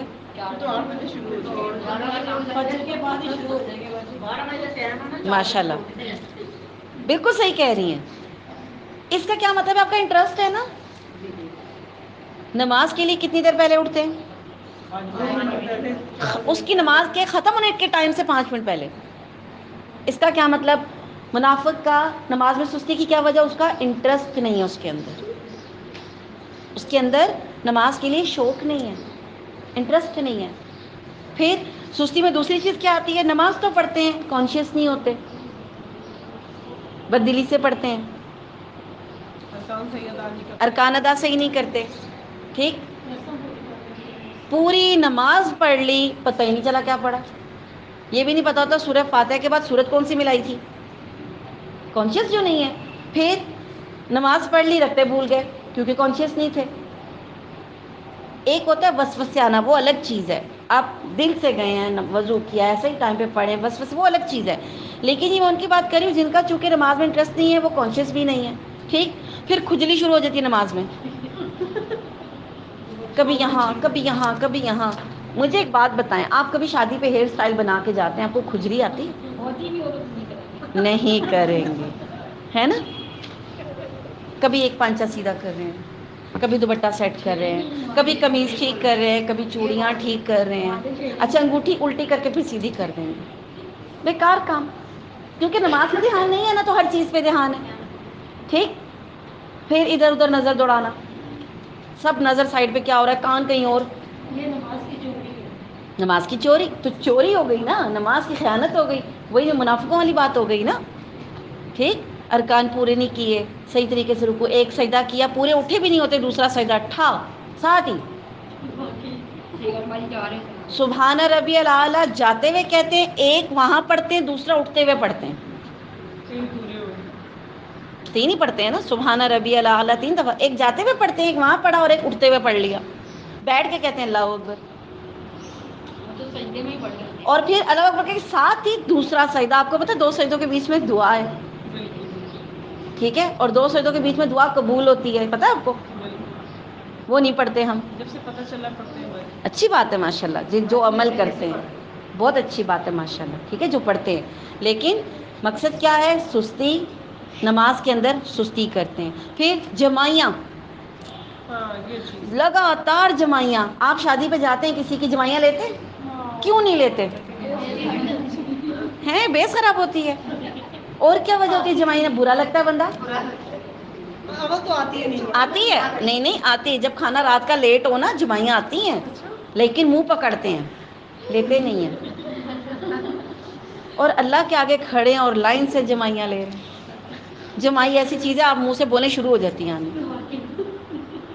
اللہ کے رسول صلی اللہ علیہ وسلم نے منع فرمایا، جمائی کو روکنے کا حکم دیا. جمائی روکو، یہ شیطان کی طرف سے ہوتی ہے. جب آپ جمائی لیتے ہوئے منہ کھول کے آواز نکالتے ہیں، جیسے آواز نکالتے ہیں آ کر کے آواز نکالتے ہیں نا، شیطان کہکا لگاتا ہے. شیطان آپ کے جسم میں 2 جگہ سے جا سکتا ہے، ایک ناخن سے اور ایک جب آپ جمائی لیتے ہیں. آپ کو پتہ ہے شیطان جسم میں داخل ہو جاتا ہے.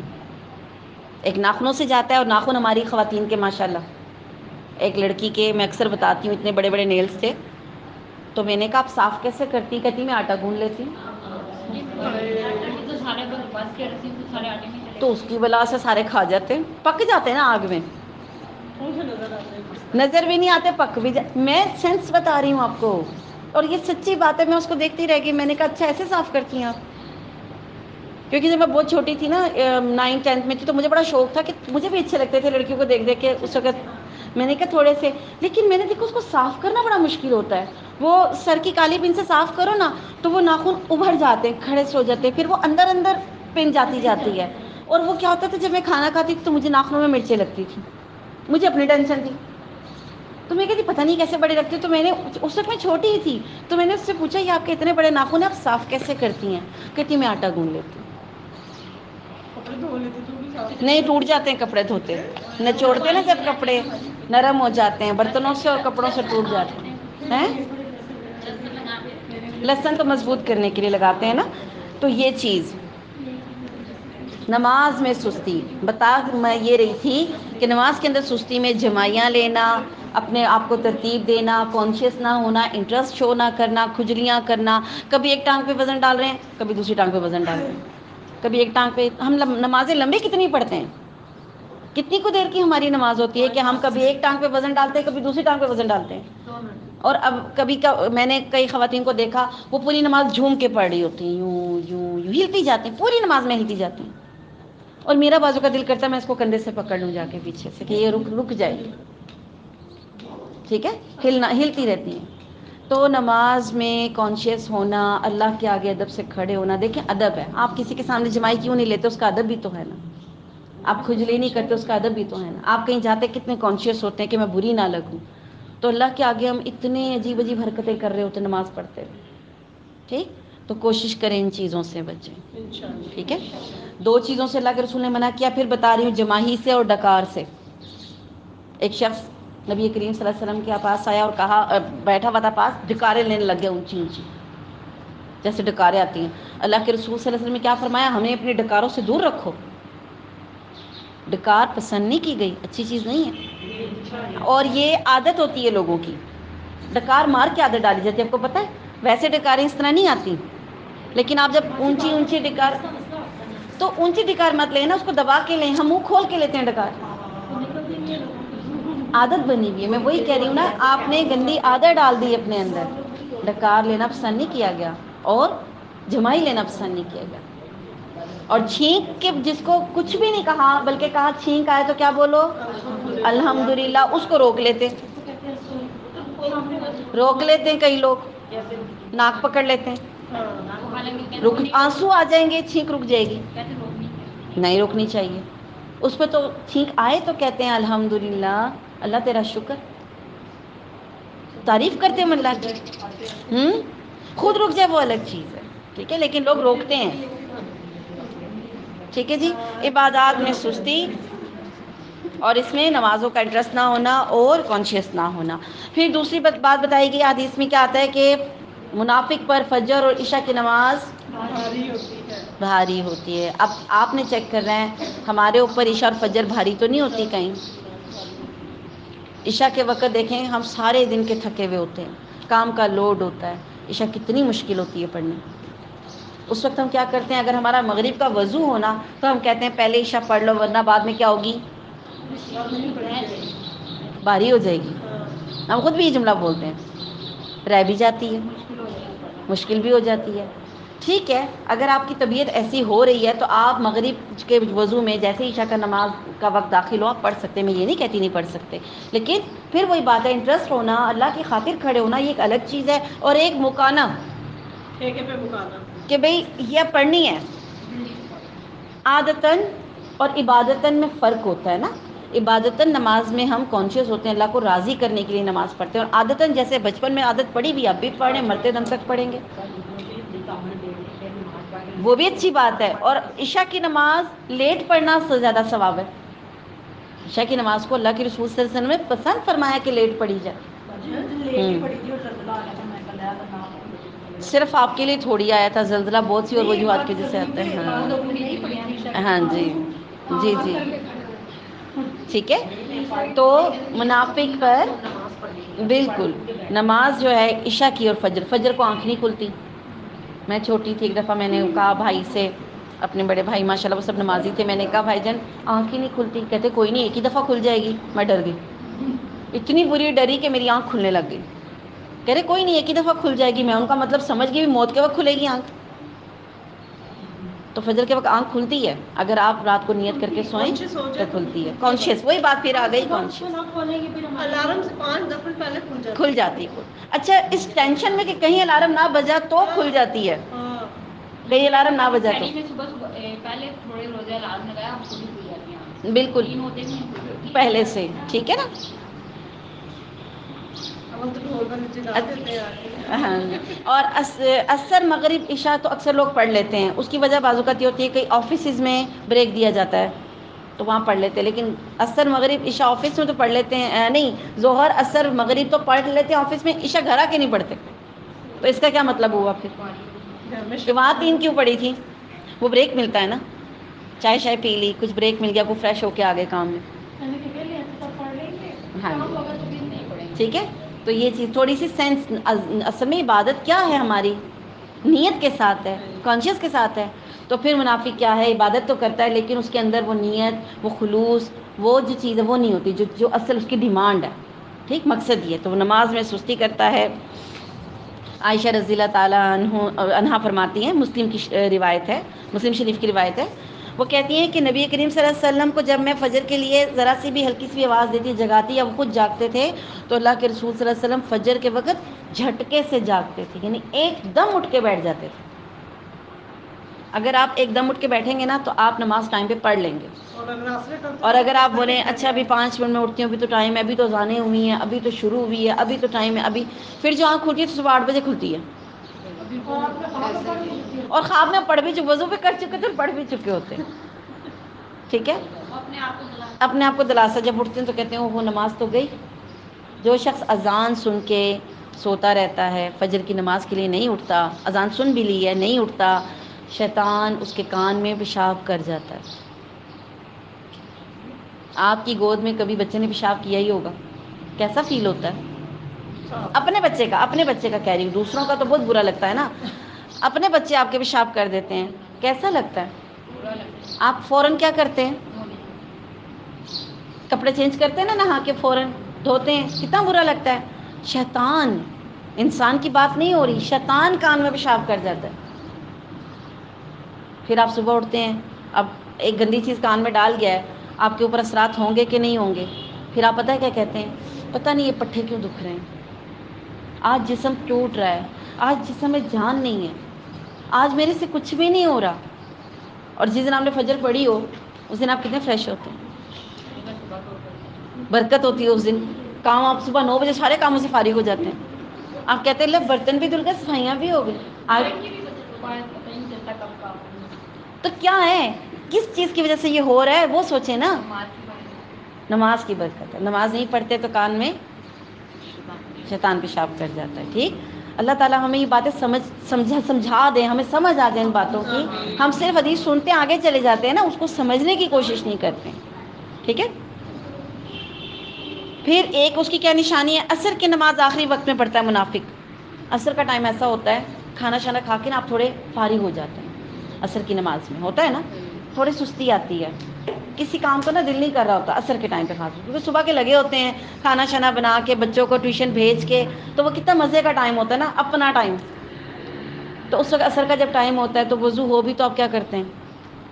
اچھا بھی پڑھ لیتی ہوں، اچھا بھی پڑھ، یا وضو کی بھی سستی ہو رہی ہوتی ہے، کرتے کرتے پھر بالکل نا باہر یلو لائٹ نظر آنے لگ جاتی ہے، یعنی سورج زرد ہو جاتا ہے، کہتے ہو عصر تو جانے لگی، فٹافٹ وضو کرتے ہیں اور کوے کی طرح 4 ٹھونگے مار لیتے ہیں، حدیث کے الفاظ میں، یعنی وہ سجدہ نہیں ہوتا، وہ پھر کوے کی ٹھونگے ہوتی ہیں۔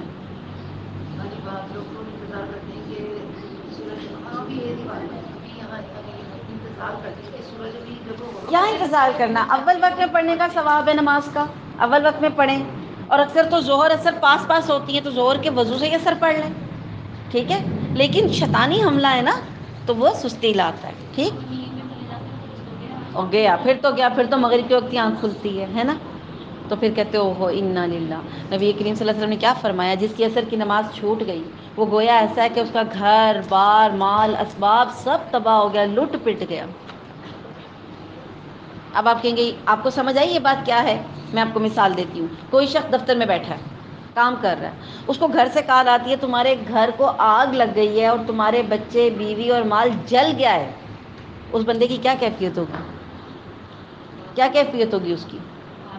عصر کی نماز گئی، گویا اس کا سب کچھ تباہ ہو گیا، ایسے کا۔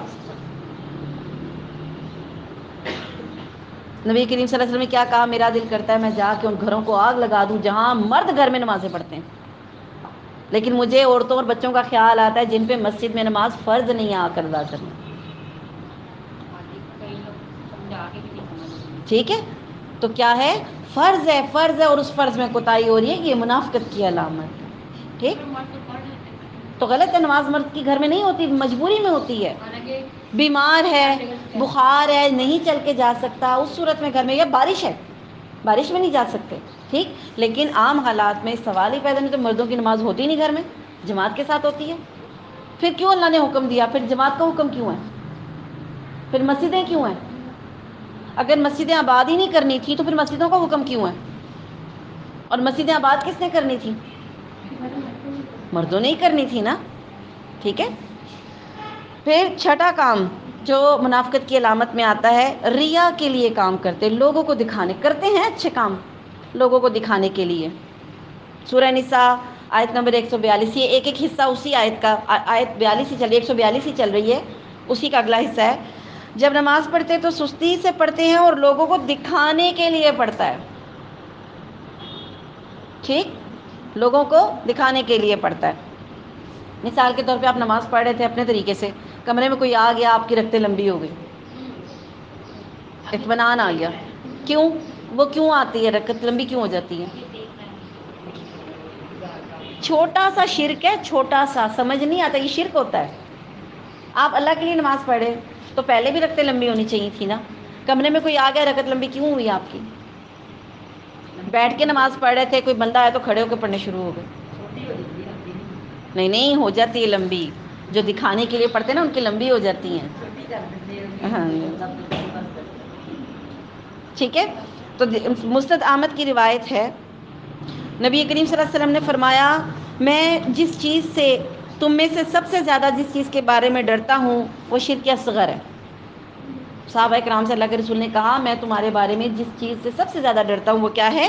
شرک اصغر ہے. صحابہ نے پوچھا اللہ کے رسول صلی اللہ علیہ وآلہ وسلم شرک اصغر کیا ہے؟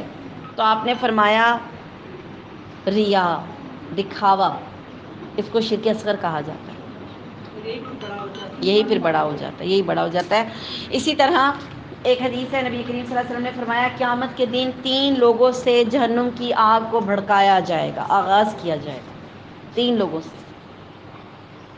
ایک عالم جو لوگوں کو تبلیغ کرتا تھا، اللہ تعالیٰ اس سے پوچھے گا قیامت کے دن میں نے تجھے دماغ دیا، ذہن دیا، ذہانت دی، کہاں لگائی؟ وہ کہے گا اللہ تعالیٰ تیری راہ میں دین سیکھا، سکھایا، لوگوں کو سکھاتا رہا. اللہ تعالیٰ اس کو کیا کہے گا؟ تو نے اس لیے سکھایا کہ لوگ تجھے عالم کہیں، لوگ تیری تعریفیں کریں تو کہہ دیا گیا. یعنی وہ چیز تو دنیا میں تجھے مل گئی، آج تیرے لیے کوئی اجر نہیں ہے. اور فرشتوں کو اللہ حکم دے گا، فرشتے اس کو پکڑیں گے اللہ کے حکم سے، اس کو دھکا دیں گے، زمین پہ گرے گا اور پیروں سے پکڑ کے منہ کے بل گھسیٹتے ہوئے اللہ اس کو جہنم میں ڈلوا دے گا. شہید آئے گا، اللہ تعالیٰ اس کو بولے گا میں نے تجھے جان دی، اسٹرانگ جسم دیا، صحت دی، کیا کیا؟ وہ کہے گا اللہ تیری راہ میں مر گیا، خون کا آخری قطرہ بہا دیا. اللہ تعالیٰ کہے گا نہیں تو نے جھوٹ کہا. فرشتے کہیں گے تو نے جھوٹ کہا، اللہ کی بات کی تائید کریں گے. اللہ کہے گا تو نے یہ کام اس لیے کیا لوگ تجھے بہادر کہیں. سو کہہ دیا گیا آج تیرے لیے یہاں کوئی اجر نہیں ہے. اور فرشتوں کو حکم دے گا اور فرشتے اس کو دھکا دیں گے، منہ کے بل گھسیٹتے ہوئے جہنم میں ڈال دیں گے. ایک شخص کو اللہ بلائے گا تجھے میں نے مال دیا، تو نے کیا کیا؟ تو وہ کہے گا میں نے اس مال کو تیری نام میں اللہ لٹایا، خرچ کیا. اللہ کہے گا نہیں تو چاہتا تھا لوگ تجھے سخی کہیں، سو کہہ دیا گیا. تو آج یہاں تیرے لیے کوئی اجر نہیں ہے. فرشتوں کو حکم ہوگا، وہ اس کو دھکا دیں گے، منہ کے بل گھسیٹتے ہوئے جہنم میں ڈال دیں گے. نبی کریم صلی اللہ علیہ وسلم نے فرمایا یہ 3 طرح کے لوگ ہوں گے جن سے جہنم کی آگ کو بھڑکایا جائے گا. 3 ہوئے، عالم یا حافظ. عالم یا حافظ سیم ہے، حافظ جس کو حافظ کہا جائے عالم، اور دوسرا شہید، اور تیسرا سخی مالدار.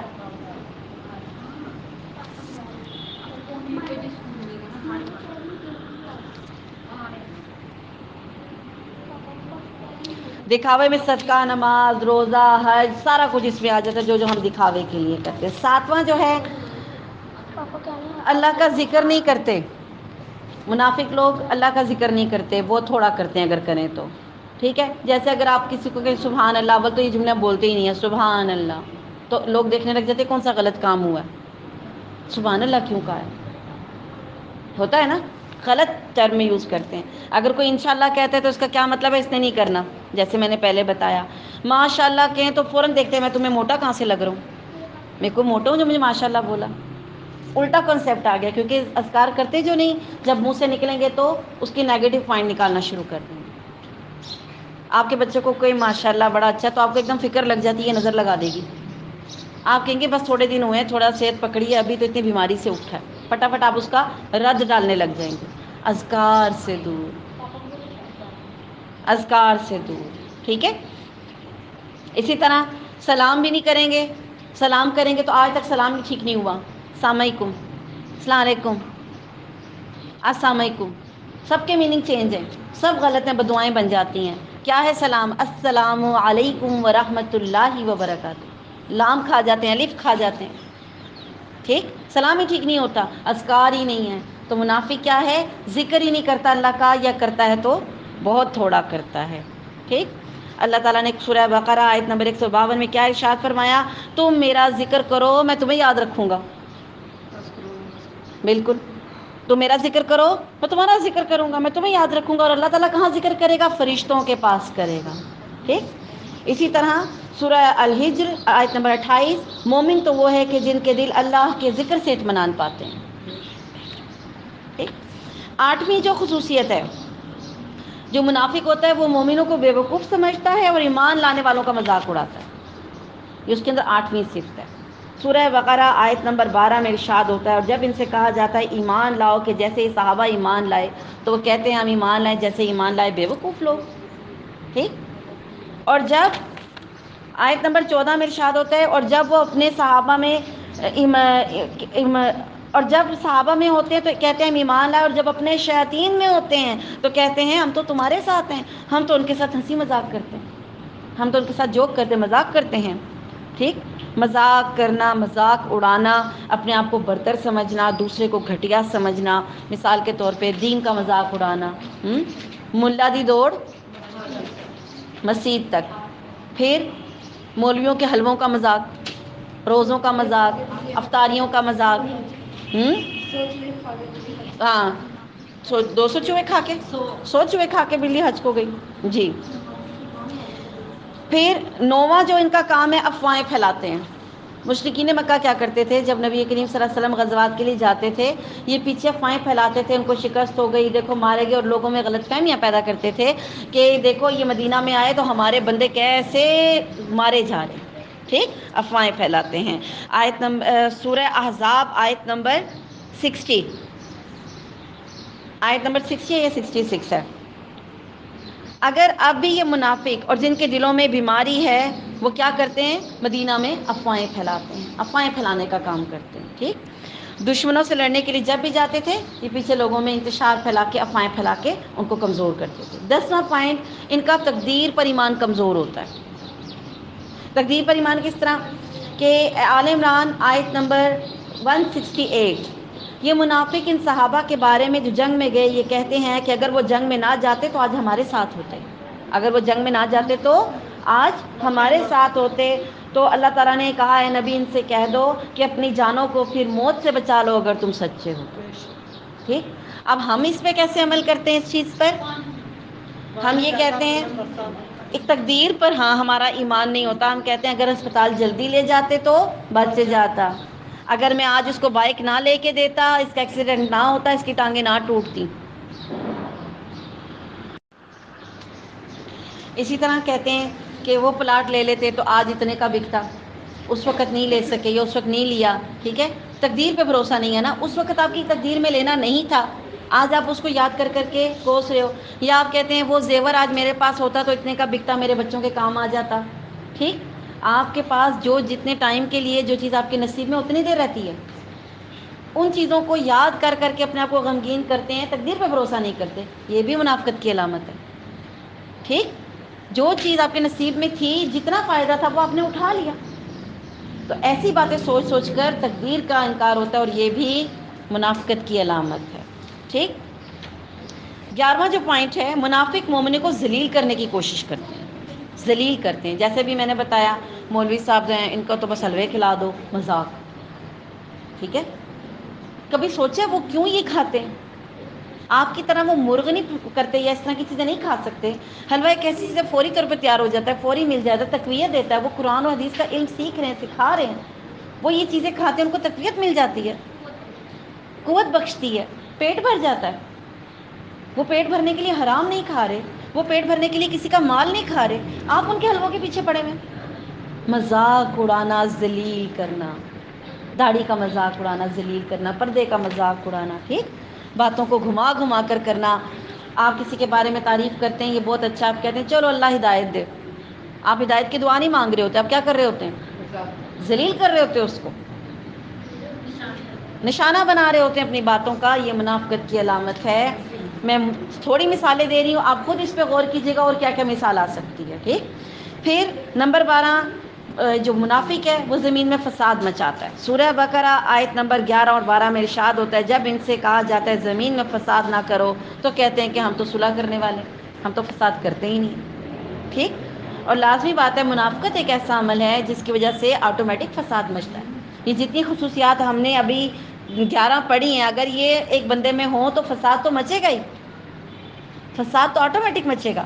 پھر نمبر 13 دوغلا پن ہوتا ہے، یہ دوغلا پن کرتے ہیں، دو فیس رکھتے ہیں، اس کے سامنے کچھ اس کے سامنے کچھ، یہ بھی منافقت کی علامت ہے۔ سورہ منافقون آیت نمبر 63 اللہ تعالیٰ ارشاد فرماتے ہیں یہ منافق آپ کے پاس آ کر کہتے ہیں کہ آپ اللہ کے سچے رسول ہیں، حالانکہ اللہ جانتا ہے کہ آپ اللہ کے سچے رسول ہیں، لیکن یہ منافق جھوٹ بولتے ہیں۔ کیا جھوٹ بولتے ہیں؟ جو یہ ظاہر کر رہے ہیں وہ ان کے اندر نہیں ہے، ٹھیک ہے، دوغلا پن کر رہے ہیں۔ آپ کو کہہ رہے ہیں، عبداللہ بن ابی کے بارے میں مشہور ہے، خطبہ ہوتا تھا نا جمعے کا، تو یہ پیچھے کھڑا ہو جاتا تھا، کہتا تھا اللہ کے رسول کی بات مانو، اس کو سچ جانو، یہ سچ بول رہے ہیں۔ حالانکہ یہ بات وہ کس لیے کہتا تھا؟ حمایت میں نہیں کہتا تھا، اس کی حمایت دوغلا پن تھا، اپنے آپ کو دکھاتا تھا کہ میں دیکھو میں کتنا اچھا بندہ ہوں، حالانکہ اس کے دل میں یہ چیز نہیں تھی، وہ منافقوں کا سردار تھا، اور وہ کھڑا ہو کے کہتا تھا اللہ کے رسول کی بات مانو، یہ بالکل سچ کہہ رہے ہیں۔ تو صحابہ کرام کو جب پتہ چل گیا کہ منافق ہے، اس کو ہاتھ پکڑ کے بٹھا لیتے تھے کہ بیٹھ جاؤ تم نیچے، اس کی بات نہیں سنتے تھے، ٹھیک۔ 14ویں خصوصیت، منافق برائی کا حکم دیتا ہے، بھلائی سے روکتا ہے۔ مومن کیا کرتا ہے؟ برائی سے روکتا ہے اور بھلائی کا حکم دیتا ہے، لیکن منافق ہمیشہ الٹا آپ کو آئیڈیا دے گا۔ آپ صدقہ کرنے لگے ہیں، وہ کیا کہے گا؟ آپ صدقہ کرنے لگے ہیں، وہ کہے گا چھوڑو ان کو، بہت لوگ دیتے ہیں، یہ کھانے کے لیے تیار رہتے ہیں، بس رمضان آ گیا نا اب انہوں نے مانگنا شروع کر دیا، دیتے رہو، یہ تو کبھی نہیں رجیں گے۔ اچھا، آپ اچھا کام کرنا چاہتے ہیں، آپ صدقہ دینا چاہتے ہیں، وہ آپ کو نہیں دینے دیتا، ٹھیک۔ سورہ توبہ آیت نمبر 67 میں ارشاد ہوتا ہے یہ ایک دوسرے کو برائی کا حکم دیتے ہیں اور اچھائی سے روکتے ہیں، ٹھیک۔ برائی کا حکم دینے میں کسی ادارے کے پیچھے پڑ جانا، کسی عالم کے پیچھے پڑ جانا، کسی انسٹیٹیوٹ کے پیچھے پڑ جانا، لوگوں کو متنفر کرنا، اور فلاں مسجد میں نہ جانا، وہاں کے لوگ اس طرح کرتے ہیں، آپ برائی، ظاہر ہے اللہ کے گھروں کو آباد کرنے کا ثواب ہے، آپ کیا کر رہے ہیں؟ لوگوں کو اس ثواب سے محروم کر رہے ہیں، تو برائی کا حکم دے رہے ہیں، ٹھیک۔ برائی کے حکم میں اور بھی بڑے آئیڈیا آتے ہیں، کاروباری آئیڈیا دے دینے جو غلط ہوتے ہیں، جھوٹ بول کے بیچ دو، کسی کو کیا پتہ چلے گا، مکس کر دو، ملاوٹ کر دو، یہ بھی سب کیا ہیں؟ برائی کے آئیڈیا یا برائی کے عمل ہیں، ٹھیک، جن کا یہ مشورہ دیتے ہیں۔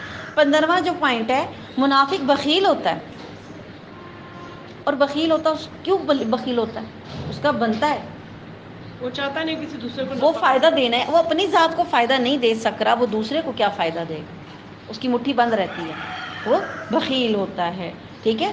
سورہ توبہ آیت نمبر 61 اللہ تعالیٰ ارشاد فرماتے ہیں اور وہ اپنے ہاتھ کو کھینچ کر رکھتے ہیں، یہ منافق اپنے ہاتھ کو کھینچ کر رکھتے ہیں۔ 16واں پوائنٹ، اللہ اور اس کے رسول کے وعدوں پر ان کو یقین نہیں ہوتا، جو اللہ نے وعدہ کیا، جو اللہ کے رسول نے وعدے کیے، ان کو اس پہ یقین نہیں ہوتا۔ غزوہ خندق کا واقعہ ہے، نبی کریم صلی اللہ علیہ وسلم کے پاس صحابہ جب خندق کھود رہے تھے، اللہ کے رسول بھی شامل تھے ان میں، تو صحابہ نے کہا اللہ کے رسول صلی اللہ علیہ وسلم یہاں پہ ایک چٹان ہے وہ ٹوٹ نہیں رہی ہے، آپ آئیں اور اس کو ذرا دیکھیں۔ اللہ کے رسول صلی اللہ علیہ وسلم نے آ کر اس پر کدال ماری، تو چوٹ ماری تو اس میں سے سفید روشنی نکلی، دوسری دفعہ چوٹ ماری تو لال روشنی نکلی۔ اللہ کے رسول صلی اللہ علیہ وسلم نے فرمایا مبارک ہو، اللہ تعالیٰ تمہیں کیسر و کسریٰ کے خزانے دے دے گا۔ یہ ایک پیشن گوئی تھی، اور اس دور میں تھی کہ جب مسلمان طاقت میں نہیں تھے اور یہ دو سپر پاورز تھیں، اور اللہ تعالیٰ پیشن گوئی ان کو خوشخبری دے رہا ہے مسلمانوں کو کہ کیا تمہیں کیسر و کسریٰ کے خزانے ملیں گے، اور ملے بعد میں، یہ وعدہ پورا بھی ہوا، ٹھیک ہے۔ منافقین نے جا کے مشہور کر دیا، لو جن کے پاس کھانے کو نہیں ہے کیسر و کسریٰ کے خزانوں کے خواب دیکھ رہے ہیں، بشارتیں دے رہے ہیں، مذاق اڑانے لگے، مذاق اڑانے لگے۔ منافق کس صفت ہے کہ وہ کیا کرتا ہے؟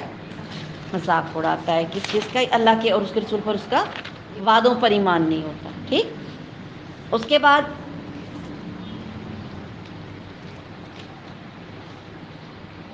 وہ لوگ جو منافق ہیں وہ کہتے ہیں کہ جن کے دل میں بیماری ہے، جو ایک تو منافق اور ایک وہ جو ان کے ساتھی ہیں، ایک منافق ہوتا ہے ایک جو اس کا ساتھ دیتا ہے، جس کے دل میں بیماری ہے، یعنی منافق تو نہیں ہے لیکن دل میں بیماری ہے، اس کا ساتھ دے رہا ہے، شک ہے اس کے دل میں۔ وہ کہتے ہیں کہ اللہ اور اس کے رسول کے وعدے کچھ نہیں ہیں، صرف دکھاوا ہیں، صرف دکھاوا ہے، ٹھیک۔ جیسے اب کہتے ہیں جنت کس نے دیکھی؟ دیکھی جائے گی جہنم میں جو ہوگا، سارے ساتھ ہی ہوں گے نا، چلو۔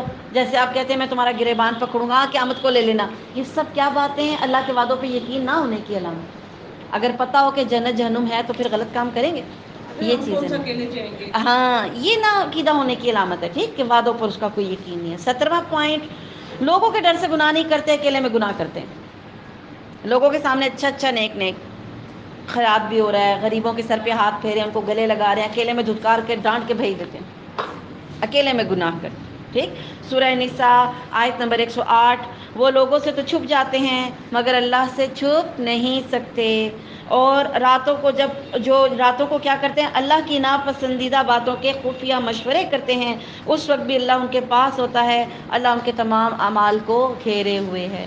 مدینہ میں ایک گھر میں میٹنگ ہوا کرتی تھی جہاں پہ رات کو بیٹھ کے مسلمانوں کے خلاف سازشیں کی جاتی تھیں. اس کا ذکر کیا اللہ نے کہ اللہ کو پتہ ہے یہ کیا کرتے ہیں راتوں کو چھپ کے.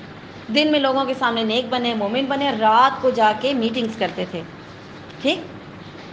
پھر 18ویں جو اس کی صفت ہے، اپنی قسموں کو آڑ بناتے ہیں، جھوٹی قسمیں کھاتے ہیں اور قسموں کو آڑ بناتے ہیں. ٹھیک. مال بیچنے کے لیے، جس طرح سورہ منافقون آیت نمبر 2 میں ارشاد ہوتا ہے، انہوں نے اپنی قسموں کو ڈھال بنا لیا ہے اور اللہ کی راہ سے رک گئے ہیں، بے شک یہ بہت ہی برا کام ہے جو یہ کرتے ہیں. ٹھیک. یعنی قسموں کو ڈھال بنا لیے، جھوٹے بہانے کرنے لگ گئے، میرے حالات نہیں ہیں، میں نہیں دے سکتی، زکوٰۃ نہیں دے سکتی، ماں ابھی نہیں جا سکتی حج پہ نہیں، جھوٹے بہانے. یعنی کہ اپنی قسموں کو ڈھال، قسمیں کھا کھا کے جھوٹ بول رہے ہیں. 19واں پوائنٹ، مومن پر آنے والی مصیبت پر خوش ہوتے ہیں، اور اگر مومن کو خوشی ملتی ہے تو ان منافقوں کو بہت برا لگتا ہے. سورہ توبہ آیت نمبر 150 میں ارشاد ہوتا ہے، جب تجھے کوئی اچھائی آتی ہے تو ان کو برا لگتا ہے، اور جب تو تم کو مصیبت آتی ہے تو یہ کہتے ہیں کہ ہم نے اپنا معاملہ پہلے سے درست کر لیا ہے، ہمیں تو پہلے ہی پتہ تھا ایسا ہونا ہے، یہ تو جنگ ہار کے آئیں گے. ٹھیک ہے. مذاق، یعنی ان کے لیے کیا ان کے دل میں آتا ہے؟